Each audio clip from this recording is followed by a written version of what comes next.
I thank you, Mr. Speaker. I ask unanimous consent to revise and extend my remarks. Without objection, so ordered. Mr. Speaker, this may be the last time I speak on the House floor.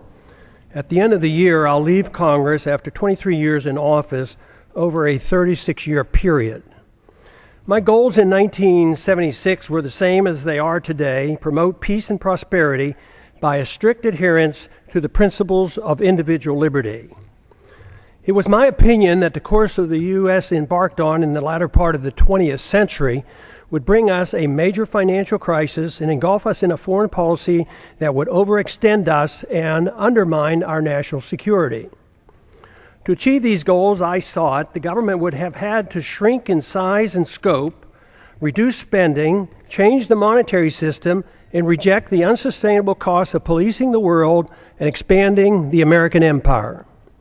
The problems seem to be overwhelming and impossible to solve, yet from my viewpoint, just following the constraints placed on the federal government by the Constitution would have been a good place to start.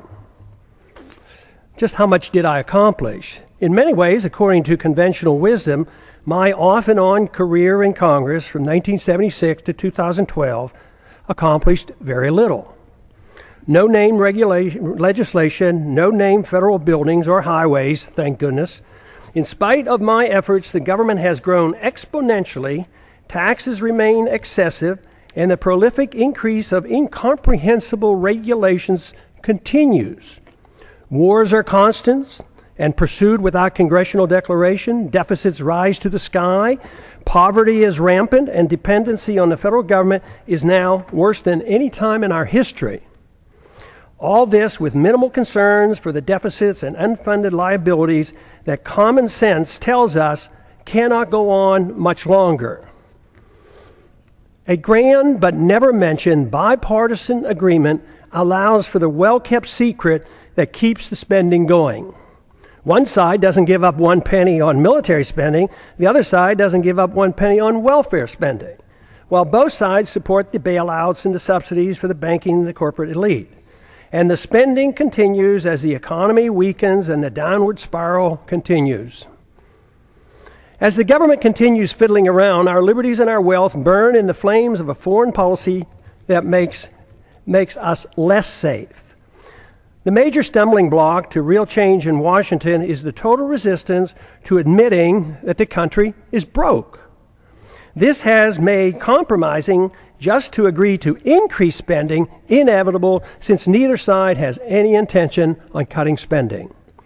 The country and the Congress will remain divisive since there's no loot left to divvy up. Without this recognition, the spenders in Washington will continue to march toward a fiscal cliff much bigger than the one anticipated this coming January. I've thought a lot about why those of us who believe in liberty as a solution have done so poorly in convincing others of its benefits. If liberty is what we claim it is, the principle that protects all personal, social, and economic decisions necessary for maximum prosperity and the best chance for peace, it should be an easy sell. Yet history has shown that the masses have been quite receptive to the promises of authoritarians, which are rarely, if ever, fulfilled. Should we have authoritarianism or liberty?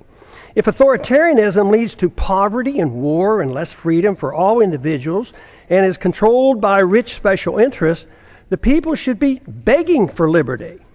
There certainly was a strong enough sentiment for more freedom at the time of our founding that motivated those who were willing to fight in the revolution against the powerful British government. During my time in Congress, the appetite for liberty has been quite weak. The understanding of its significance negligible. Yet the good news is that compared to 1976, when I first came to Congress, the desire for more freedom and less government in 2012 is much greater and growing, especially in grassroots America.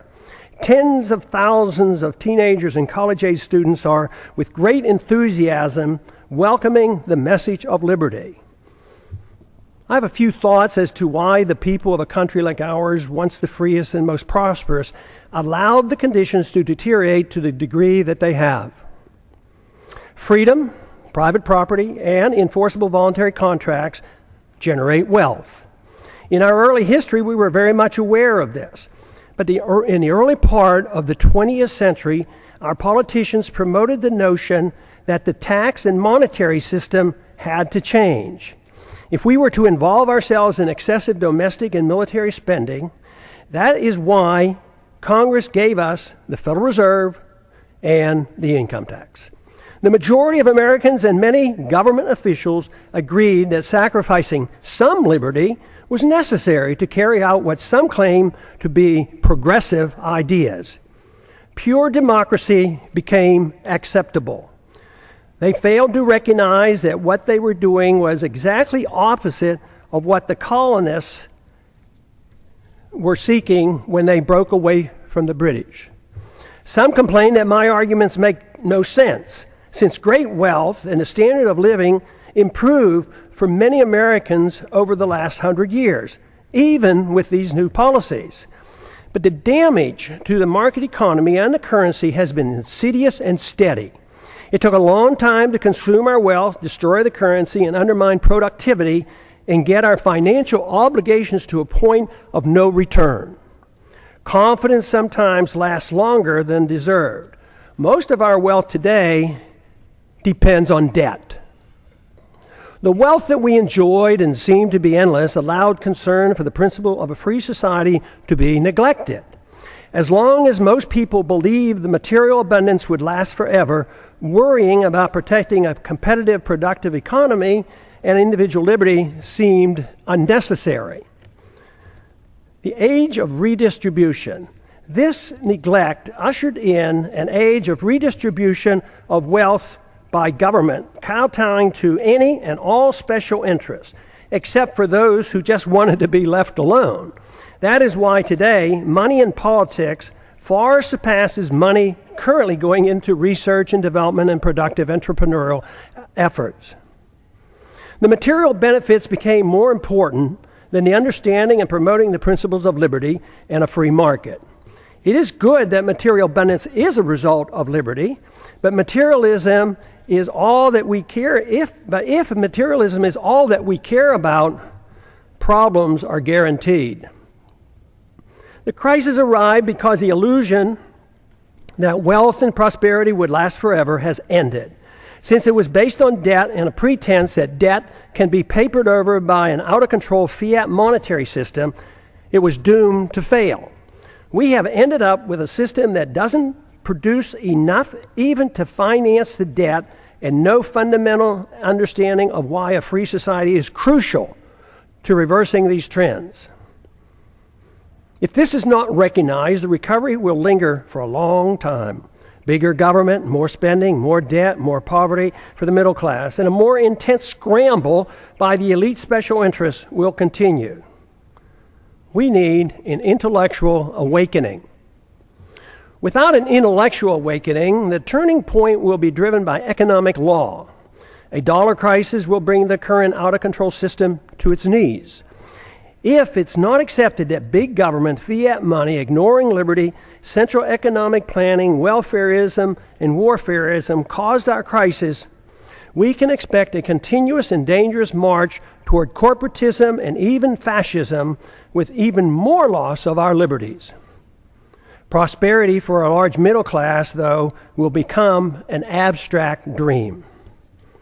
This continuous move is no different than what we have seen in how our financial crisis of 2008 was handled. Congress first directed, with bipartisan support, bailouts for the wealthy. Then it was the Federal Reserve with its endless quantitative easing. If at first it doesn't succeed, try again. QE1, QE2, QE3, and with no results, we try QE indefinitely. That is, until it too fails. There is a cost to all of this, and let me assure you, delaying the payment is no longer an option. The rules of the market will extract its pound of flesh, and it won't be pretty. The current crisis elicits a lot of pessimism, and the pessimism adds to less confidence in the future. The two feed on themselves, making our situation worse. If the underlying cause of the crisis is not understood, we cannot solve our problems. The issue of warfare and welfare, deficits, inflationism and corporatism, bailouts and authoritarianism cannot be ignored. By only expanding these policies, we cannot expect good results. Everyone claims support for freedom, but too often it's for one's own freedoms and not for others. Too many believe that there must be limits on freedom. They argue that freedom must be directed and managed to achieve fairness and equality, thus making it acceptable to curtail through force certain liberties. Some decide what and whose freedoms to be limited. These are the politicians whose goal in life is power. Their success depends on gaining support from special interests. We don't need more isms. The great news is the answer is not to be found in more isms. The answers are to be found in more liberty, which costs so much less. Under these circumstances, spending goes down, wealth production goes up, and the quality of life improves. Just this recognition, especially if we move in this direction, increases optimism, which in itself is beneficial. The follow-through with sound policies are required, which must be understood and supported by the people. But there is good evidence that the generation coming of age at the present time is supportive of moving in the direction of more liberty and self-reliance. The more this change in direction and the solutions become known, the quicker will be our return to optimism. Our job, for those of us who believe that a different system than the one that we had for the last 100 years has driven us to this unsustainable crisis, is to be more convincing that there is a wonderful, uncomplicated, and moral system that provides the answers. We had a taste of it in our early history. We need not give up on the notion of advancing this cause. It worked, but we allowed our leaders to concentrate on the material abundance that freedom generates while ignoring freedom itself. Now we have neither, but the door is open out of necessity for an answer. The answer available is based on the Constitution, individual liberty, in prohibiting the use of government force to provide privileges and benefits to all special interests. After over 100 years, we face a society quite different from the one that was intended by the founders. In many ways, their efforts to protect future generations with the Constitution from this danger has failed. Skeptics at the time of the Constitution, was written in 1787, warned us of today's possible outcome. The insidious nature of the erosion of our liberties and the reassurance our great abundance gave us allowed the process to evolve into a dangerous period in which we now live. Dependency on government largesse. Today, we face a dependency on government largesse for almost every need. Our liberties are restricted and government operates outside the rule of law, protecting and rewarding those who buy or coerce government into satisfying their demands. Here are a few examples. Undeclared wars are commonplace. Welfare for the rich and poor is considered an entitlement. The economy is overregulated, overtaxed, and grossly distorted by a deeply flawed monetary system. Debt is growing exponentially. The Patriot Act and FISA legislation passed without much debate have resulted in a steady erosion of our Fourth Amendment rights. Tragically, our government engages in preemptive war, otherwise known as aggression, with no complaints from the American people. The drone warfare we are pursuing worldwide is destined to end badly for us as the hatred builds, for innocent lives lost and the international laws flaunted. Once we are financially weakened and militarily challenged, there will be a lot of resentment thrown our way. It's now the law of the land that the military can arrest American citizens, hold them indefinitely without charges or a trial. Rampant hostility toward free trade is supported by a large number in Washington. Supporters of sanctions, currency manipulation, and WTO trade retaliation call the true free traders isolationists. Sanctions are used to punish countries that don't follow our orders. Bailouts and guarantees of all kinds of misbehavior are routine. Central economic planning through monetary policy, regulations, and legislative mandates has been acceptable policy. I have a few questions. Excessive government has created such a mess, it prompts many questions. Why are sick people who use medical marijuana put in prison? Why does the federal government restrict the drinking of raw milk? Why can't American manufacturers rope and other products from hemp? Why are Americans not allowed to use gold and silver as legal tender as mandated by the Constitution? Why is Germany concerned enough to consider repatriating their gold held by the Fed for her in New York? Is it that the trust in the U.S. and dollar supremacy beginning to wane? Why do our political leaders believe it's necessary to thoroughly audit? Why do our political leaders believe it's unnecessary to thoroughly audit our own gold? Why can't Americans decide which type of light bulbs they can buy? Why is it the TSA permitted to abuse the rights of any American traveling by air? Why should there be mandatory sentences, even up to life, for crimes without victims, as our drug laws require? Why have we allowed the federal government to regulate commodes in our homes? Why is it political suicide for anyone to criticize AIPAC? Why haven't we given up on the drug war, since it's an obvious failure and violates the people's rights? Has nobody noticed that the authorities can't even keep drugs out of the prisons? How can making our entire society a prison solve the problem? Why do we sacrifice so much getting necessarily involved in border disputes and civil strife around the world and ignore the root cause of the most dangerous, deadly border in the world, the one between Mexico and the United States? Why does Congress willingly give up its prerogatives to the executive branch? Why does changing the party in power never change policy? Could it be that the views of both parties are essentially the same? Why did the big banks, the large corporations, and foreign banks and foreign central banks get bailed out in 2008, and the middle class lost their jobs and their homes? Why do so many in the government and the federal officials believe that creating money out of thin air creates wealth? Why do so many accept the deeply flawed principle that government bureaucrats and politicians can protect us from ourselves without totally destroying the principle of liberty? Why can't people understand that war always destroys wealth and liberty? Why is there so little concern for the executive order that gives the president authority to establish a kill list, including American citizens, of those targeted for assassination? Why is patriotism thought to be blind loyalty to the government and the politicians who run it, rather than loyalty to the principles of liberty and support for the people? Real patriotism is a willingness to challenge the government when it's wrong. Why is it claimed that if people won't or can't take care of their own needs, that people in government are able to do it for them?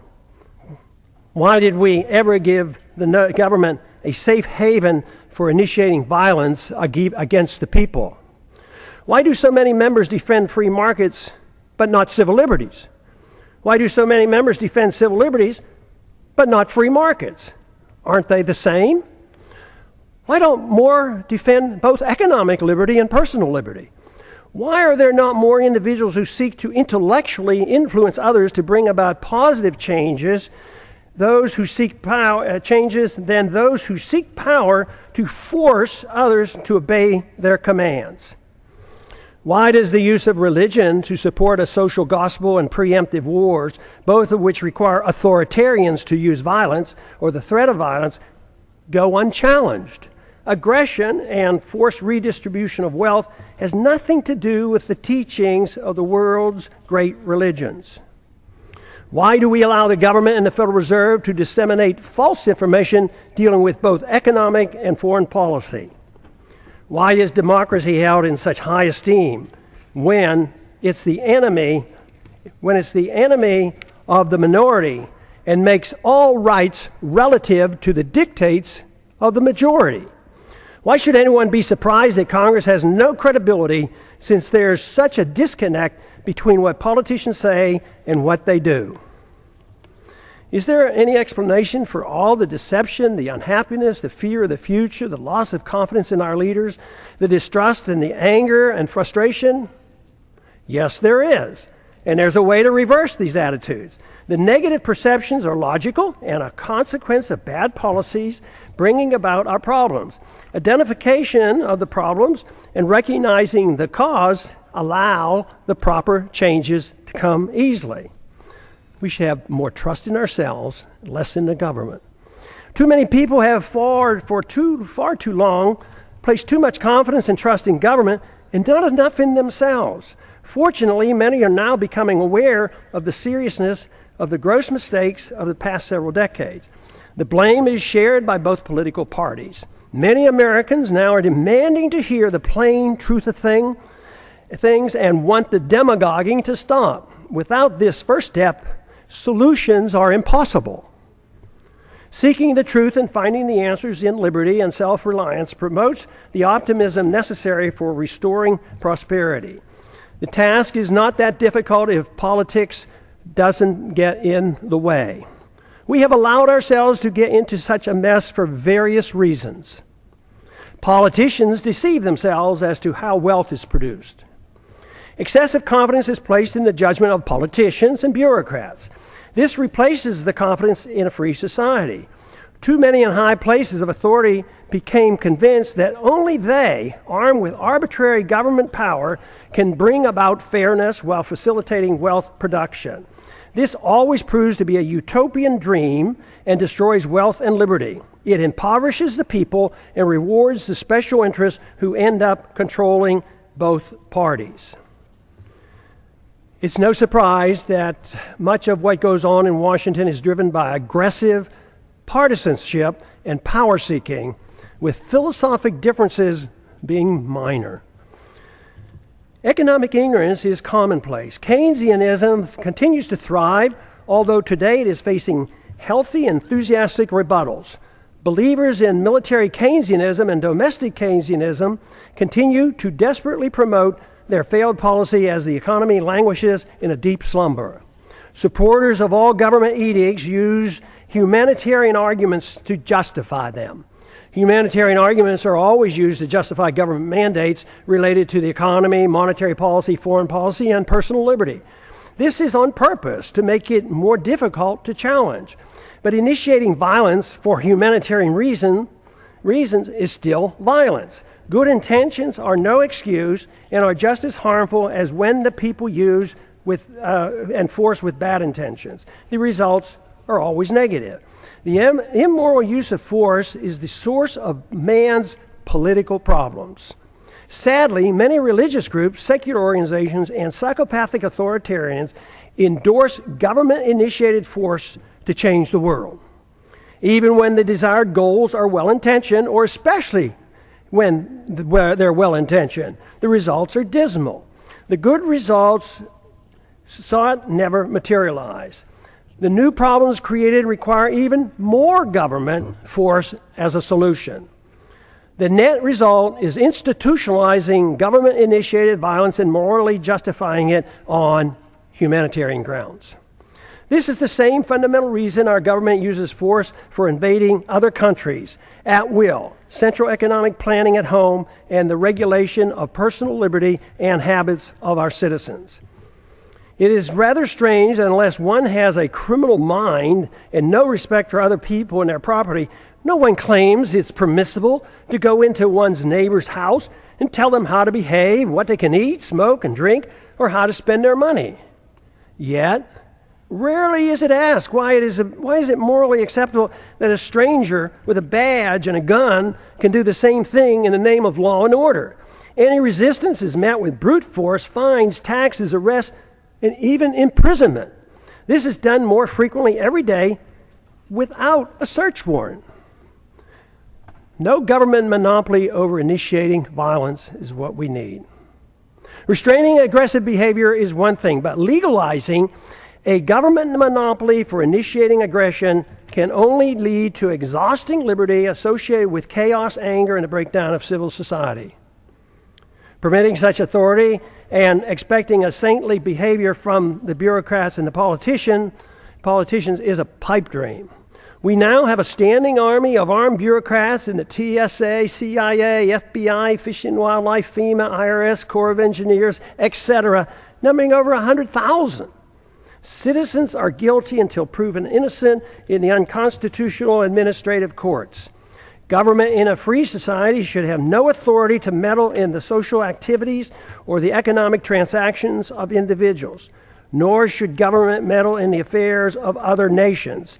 All things peaceful, even when controversial, should be permitted. We must reject the notion of prior restraint in economic activity, just as we do in the area of free speech and religious liberty. But even in these areas, government is starting to use a backdoor approach of political correctness to regulate speech, a very dangerous trend. Since 9/11, monitoring speech on the internet is now a problem since warrants are no longer required. The proliferation of federal crimes. The Constitution established 4 federal crimes. Today, the experts can't even agree on how many federal crimes are now on the books. They number into the thousands. No one person can comprehend the enormity of the legal system, especially the tax code. Due to the ill-advised drug wars and the endless federal expansion of the criminal code, we have over 6 million people under correctional suspension, more than the Soviets ever had and more than any other nation today, including China. I don't understand the complacency of the Congress and the willingness to continue their obsession with passing more federal laws. Mandatory sentencing laws associated with drug laws have compounded our prison problems. The Federal Register is now 75,000 pages long and the tax code 72,000 pages and expands every year. When will the people start shouting, "Enough is enough," and demand Congress to cease and desist? What we should be doing is achieving liberty. Liberty can only be achieved when government is denied the aggressive use of force. If one seeks liberty, a precise type of government is needed. To achieve it, more than lip service is required. There are 2 choices available. 1, a government designed to protect liberty is a natural right as its sole objective.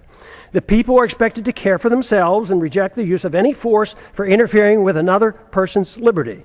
Government is given a strictly limited authority to enforce contracts, property ownerships, settle disputes, and defend against foreign aggression. Number 2, a government that pretends to protect liberty but is granted power to arbitrarily use force over the people and foreign nations. Though the grant of power many times is meant to be small and limited, it inevitably metastasizes into an omnipotent political cancer. This is the problem for which the world has suffered throughout the ages. Though meant to be limited, it nevertheless is a 100% sacrifice of the principle that would-be tyrants find irresistible. It is used vigorously, though incrementally and insidiously. Granting power to government officials always proves the adage that power corrupts. Once government gets a limited concession for the use of force to mold people's habits and plan the economy, it causes a steady erosion and a steady move toward tyrannical government. Only a revolutionary spirit can reverse the process and deny the government this arbitrary use of aggression. There is no in-between. Sacrificing a little liberty for imaginary safety always ends badly. Today's mess is a result of Americans accepting option number 2, even though the founders attempted to give us option number 1. The results are not good. As our liberties have been eroded, our wealth has been consumed. The wealth we see today is based on debt and a foolish willingness on the part of foreigners to take our dollars for goods and services. Then they loan them back to us to perpetuate our debt system. It's amazing that it has worked for this long, but the impasse in Washington in solving our problems indicate that many are starting to understand the seriousness of this worldwide debt crisis and the dangers we face. The longer this process continues, the harsher the outcome will be. The financial crisis is actually a moral crisis. Many are acknowledging that a financial crisis looms, but few understand it's in reality a moral crisis. It's the moral crisis that has allowed our liberties to be undermined and permits the exponential growth of illegal government power. Without a clear understanding of the nature of the crisis, it will be difficult to prevent a steady march toward tyranny and the poverty that will accompany it. Ultimately, the people have to decide which form of government they want, option number 1 or option number 2. There is no other choice. Claiming there is a choice of a little tyranny is like describing pregnancy as a touch of pregnancy. It is a myth to believe that a mixture of free markets and government central economic planning is a worthy compromise. What we see today is a result of that type of thinking, and the results speak for themselves. A culture of violence. Americans now suffer from a culture of violence. It is easy to reject the initiation of violence against one's neighbor, but it's ironic that the people arbitrarily and freely anoint government officials with monopoly power to initiate violence against the American people, practically at will. Because it's the government that initiates force, most people accept it as being legitimate. Those who exert the force have no sense of guilt. It is believed by too many, that governments are morally justified in initiating violence supposedly to do good. They incorrectly believe that this authority has come from the consent of the people. The minority, or victims of government violence, never consented to suffer the abuse of government mandates, even when dictated by the majority. Victims of TSA excesses never consented to this abuse. This attitude has given us a policy of initiating war to do good as well. It is claimed that war to prevent war for noble purposes is justified. This is similar to what we were once told that, quote, destroying a village to save a village, close quote, was justified. It was said by a U.S. Secretary of State that the loss of 500,000 Iraqis, mostly children, in the 1990s as a result of American bombs and sanctions was worth it to achieve the good we brought to the people of Iraq. And look at the mess that Iraq is in today. Government use of force to mold social and economic behavior at home and abroad has justified individuals using force on their own terms. The fact that violence by government is seen as morally justified is the reason why violence will increase when the big financial crisis hits and becomes a political crisis as well. First, we recognize that individuals shouldn't initiate violence. Then we give the authority to the government. Eventually, the immoral use of government violence, when things go badly, will be used to justify an individual's right to do the same thing. Neither the government nor individuals have the moral right to initiate violence against another, yet we are moving toward the day when both will claim this authority. If this cycle is not reversed, society will break down. When needs are pressing and conditions deteriorate and rights become relative to the demands and the whims of the majority, it's then not a great leap for individuals to take it upon themselves to use violence to get what they claim is theirs. As the economy deteriorates and the wealth discrepancy increase, as they already are occurring, violence increases as those in need take it in their own hands to get what they believe is theirs. They will not wait for a government rescue program. When government officials wield power over others to bail out the special interests, even with disastrous results to the average citizens, they feel no guilt for the harm they do. Those who take us into undeclared wars, with many casualties resulting, never lose sleep over the deaths and the destruction their bad decisions caused. They are convinced that what they do is morally justified, and the fact that many suffer just can't be helped. When the street criminals do the same thing, they too have no remorse, believing that they are only taking what is rightfully theirs. All moral standards become relative, whether it's bailouts, privileges, government subsidies, or benefits for some from inflating a currency. It's all part of a process justified by a philosophy of forced redistribution of wealth. Violence or a threat of such is the instrument required and unfortunately is of little concern of most members of Congress. Some argue it's only a matter of fairness, that those in need are cared for. There are two problems with this. First, the principle is used to provide a greater amount of benefits to the rich than to the poor. Second, no one seems to be concerned about whether or not it's fair to those who end up paying for all the benefits. The costs are usually placed on the backs of the middle class and are hidden from the public eye. Too many people believe government handouts are free, like printing money out of thin air and there's no cost. That deception is coming to an end. The bills are coming due, and that's what the economic slowdown is all about. Sadly, we have become accustomed to living with the illegitimate use of force by government. It is the tool for telling the people how to live, what to eat and drink, what to read, and how to spend their money. To develop a truly free society, the issue of initiating force must be understood and rejected. Granting to government even a small amount of force is a dangerous concession. Limiting government excesses versus a virtuous moral people. Our Constitution, which was intended to limit government power and abuse, has failed. The founders warned that a free society depends on a virtuous and moral people. The current crisis reflects that their concerns were justified. Many politicians and pundits are aware of the problems we face, but spend all their time in trying to reform government. The sad part is that the suggested reforms almost always leads to less freedom, and the importance of a virtuous and moral people is either ignored or not understood. The new reforms serve only to further undermine liberty. The compounding effect has given us the steady erosion of liberty and the massive expansion of debt. The real question is, if it is liberty we seek, should most of the emphasis be placed on government, reform, or trying to understand what a virtuous and moral people means and how to promote it? The Constitution has not prevented the people from demanding handouts for both rich and poor in their efforts to reform the government, while ignoring the principles of a free society. All branches of our government today are controlled by individuals who use their power to undermine liberty and enhance the welfare-warfare state, and frequently their own wealth and power.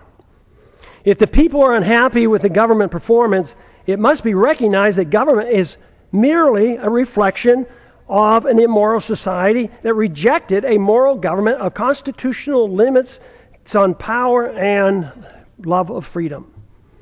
If this is the problem, all the tinkering with thousands of pages of new laws and regulations will do nothing to solve the problem.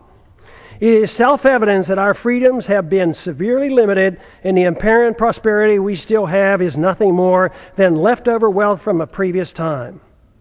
This fictitious wealth based on debt and benefits from a false trust in our currency and credit will play havoc with our society when the bills come due. This means that the full consequence of our lost liberties is yet to be felt. But that illusion is now ending. Reversing a downward spiral depends on accepting a new approach.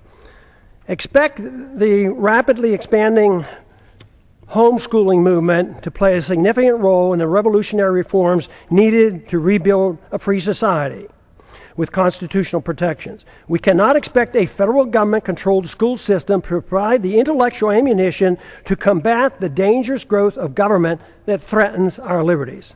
The internet will provide the alternative to the government media complex that controls the news and most political propaganda. This is why it's essential that the internet remains free of government regulation. Many of our religious institutions and secular organizations support greater dependency on the state by supporting war, welfare, and corporatism, and ignore the need for a virtuous people. I never believed that the world or our country could be made more free by politicians if the people had no desire for freedom. Under the current circumstances, the most we can hope to achieve in the political process is to use it as a podium to reach the people, to alert them of the nature of the crisis and the importance of their need to assume responsibility for themselves. If it is liberty that they truly seek, without this, a constitutionally protected free society is impossible. If this is true, our individual goal in life ought to be for us to seek virtue and excellence and recognize that self-esteem and happiness only comes from using one's natural ability in the most productive manner possible, according to one's own talents. Productivity and creativity are the true source of personal satisfaction. Freedom and not dependency provides the environment needed to achieve these goals. Government cannot do this for us. It only gets in the way. When the government gets involved, the goal becomes a bailout or a subsidy, and these cannot provide a sense of personal achievement. Achieving legislative power and political influence should not be our goal. Most of the change, if it is to come, will not come from the politicians, but rather from individuals, family, friends, intellectual leaders, and our religious institutions. The solution can only come from rejecting the use of coercion, compulsion, government commands, and aggressive force to mold social and economic behavior. Without accepting these restraints, inevitably the consensus will be to allow the government to mandate economic equality and obedience to the politicians who gain power and promote an environment that smothers the freedoms of everyone. It is then that the responsible individuals who seek excellence and self-esteem by being self-reliant and productive become the victims. In conclusion, what are the greatest dangers that the American people face today that impede the goal of a free society? There are 5. The continuous attack on our civil liberties, which threaten the rule of law and our ability to resist the onrush of tyranny. Number 2, violent anti-Americanism that has engulfed the world. Because the phenomenon of blowback is not understood or denied, our foreign policy is destined to keep us involved in many wars that we have no business being in. National bankruptcy and a greater threat to our national security will result. Number 3, the ease in which we go to war, without a declaration by Congress, but accepting international authority from the UN or NATO, even for preemptive wars, otherwise known as aggression. A financial political crisis as a Number 4, a financial political crisis as a consequence of excessive debt, unfunded liabilities, spending, bailouts, and gross discrepancy in wealth distribution, going from the middle class to the rich. The danger of central economic planning by the Federal Reserve must be understood. World government taking over local and U.S. sovereignty by getting involved in the issues of war, welfare, trade, banking, a world currency, taxes, property ownership, and private ownership of guns must be addressed. Happily, there's an answer for these very dangerous trends. What a wonderful world it would be if everyone accepted the simple moral premise of rejecting all acts of aggression. The retort to such a suggestion is always, it's too simplistic, too idealistic, impractical, naive, utopian, dangerous, and unrealistic to strive for such an ideal. The answer to that is that for thousands of years, the acceptance of government force to rule over the people at the sacrifice of liberty was considered moral and the only available option for achieving peace and prosperity. What could be more utopian than that myth? Considering the results, especially looking at the state-sponsored killing by nearly every government during the 20th century, estimated to be in the hundreds of millions of people, it's time to reconsider this grant of authority to the state. No good has ever come from granting monopoly power to the state to use aggression against the people to arbitrarily mold human behavior. Such power, when left unchecked, becomes the seed of an ugly tyranny. This method of governance has been adequately tested, and the results are in. The reality dictates we try liberty. The idealism of non-aggression and rejecting the offensive use of force should be tried. The idealism of government-sanctioned violence has been abused throughout history and is the primary source of poverty and war. The theory of a society being based on individual freedom has been around for a long time. It's time to take a bold step and actually permit it by advancing this cause rather than taking a step backwards as some would like us to do today. Today, the principles of habeas corpus, established when King John signed the Magna Carta in 1215, is under attack in our own government. There's every reason to believe that a renewed effort with the use of the internet, that we can instead advance the cause of liberty by spreading an uncensored message that will serve to rein in government authority and challenge the obsession with war and welfare. What I'm talking about is a system of government guided by the moral principles of peace and tolerance.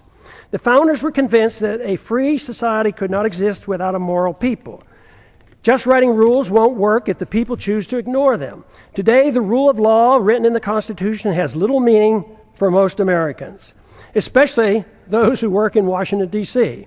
Benjamin Franklin claimed, quote, "Only a virtuous people are capable of freedom."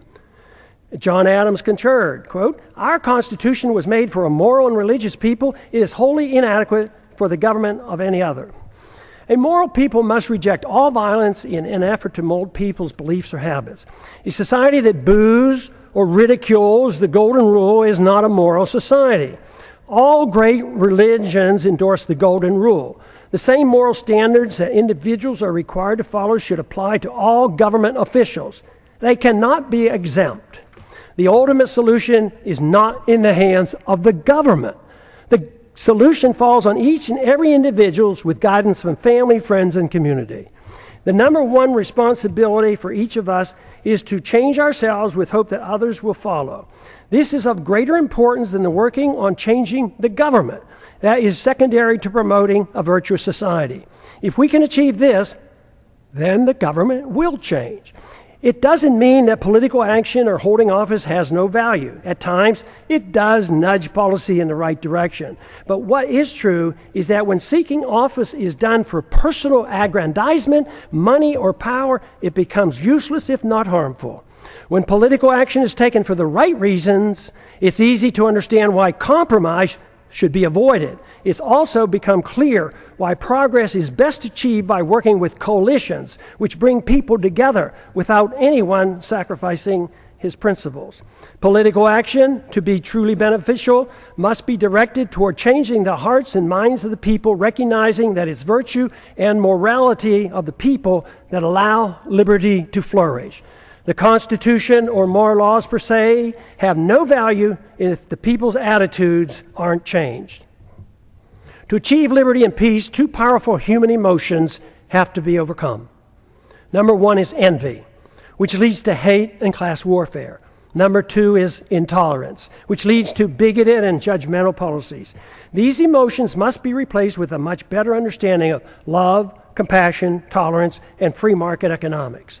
Freedom, when understood, brings people together. When tried, freedom is popular. The problem we have faced over the years has been that economic interventionists are swayed by envy, whereas social interventionists are swayed by intolerance or of habits and lifestyles. The misunderstanding that tolerance is an endorsement of certain activity motivates many to legislate moral standards which should only be set by individuals making their own choices. Both sides use force to deal with these misplaced emotions. Both are authoritarians. Neither endorses voluntarism. Both views ought to be rejected. I have come to one firm conviction after these many years of trying to figure out the plain truth of things. The best chance for achieving peace and prosperity for the maximum number of people worldwide is to pursue the cause of liberty. If you find this to be a worthwhile message, spread it throughout the land. And I yield back the balance of my time. Back.